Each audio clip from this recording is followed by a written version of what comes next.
तर उपमुख्यमंत्री अजित पवार यांचा राजीनामा घ्या, जनशक्ती शेतकरी संघटनेची राजीनाम्याची मागणी समोर येतेय। महिला पोलीस उपअधीक्षकांना तंबी दिल्यानं हा संताप व्यक्त होतोय। उपमुख्यमंत्री अजित पवार यांनी तंबी दिल्याप्रकरणी जनशक्ती शेतकरी संघटनेने त्यांच्या राजीनाम्याची मागणी केलेली आहे। तर उपमुख्यमंत्री अजित पवार यांचा राजीनामा घ्या अशी मागणी जनशक्ती शेतकरी संघटनेने केलेली आहे। महिला पोलीस उपअधीक्षकांना तंबी दिल्याप्रकरणी हा त्यांनी संताप व्यक्त केलेला आहे आणि म्हणूनच जनशक्ती शेतकरी संघटनेने उपमुख्यमंत्री अजित पवारांच्या राजीनाम्याची मागणी केली आहे।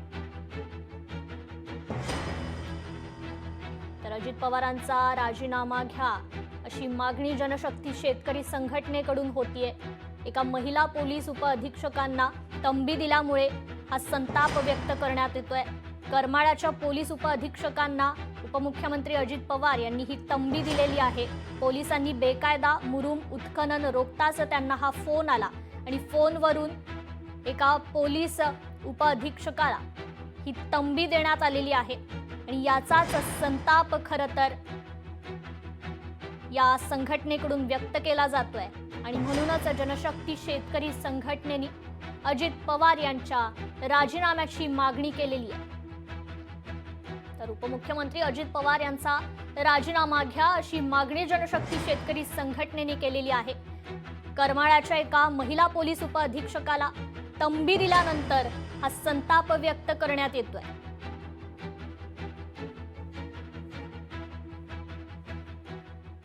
गावात माढा तालुक्यातील कुरडू गावात एक IPS अधिकारी बेकायदेशीर मुरुम उपसा करणाऱ्यावर कारवाई करायला जाते। अजितदादाचे कार्यकर्ते वेडा टाकतायत आणि अजितदादाला फोन करतायत। अजितदादाचा फोन येतोय की मी DCM बोलतोय, अमुक बोलतोय, तमुक बोलतोय, तुझी दादागिरी झाली, तुझ्यावर कारवाई करीन। म्हणजे एका बाजूनी लाडकी बहीण योजना आणता, लाडक्या बहिणीचा लाडका भाऊ म्हणता आणि दुसऱ्या बाजूनी मुलीसारख्या आपल्या वयाच्या असणाऱ्या एका नवीन IPS अधिकाऱ्याला दम दिला जातो।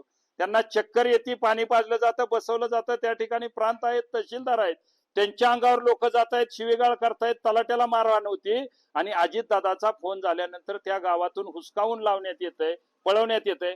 अद्याप 4 दिवस होऊन या ठिकाणी गुन्हा दाखल झाला नाही। म्हणजे परत एकदा आम्हाला तर वाटतंय की हे ठिकाणी बीडची पुनरावृत्ती होती, बीड सारखं वातावरण झालंय। म्हणजे बीडचं वातावरण तुम्ही शांत करायला त्या ठिकाणी पालकमंत्री आहात, पण सोलापूरचं वातावरण या ठिकाणी विचित्र झालेलं आहे। अशा अधिकाऱ्यांना जर काम करणं होत नसेल, स्पीकर फोन करून गावात एकत इज्जत मानहानी होत असेल आणि त्या ठिकाणी गाव हुर्रे म्हणून जर पुन्हा त्रास देत असेल आणि त्यांच्यावर गुन्हा दाखल होत नसतील, तर येणाऱ्या 11 तारखेला 8 दिवसाची मुदत देतोय। 8 दिवसात गुन्हा दाखल नाही झाला, तमाम लाडक्या बहिणीची आणि महाराष्ट्राची माफी अजितदादांनी मागावी, स्वतःचा राजीनामा द्यावा, मुख्यमंत्र्यांनी राजीनामा घ्यावा आणि ह्यांच्यावर गुन्हे दाखल व्हावे। गुन्हे दाखल नाही झाले तर आम्ही 11 तारखेला कलेक्टर ऑफिस समोर मोठ्या प्रमाणात मोर्चा काढतोय।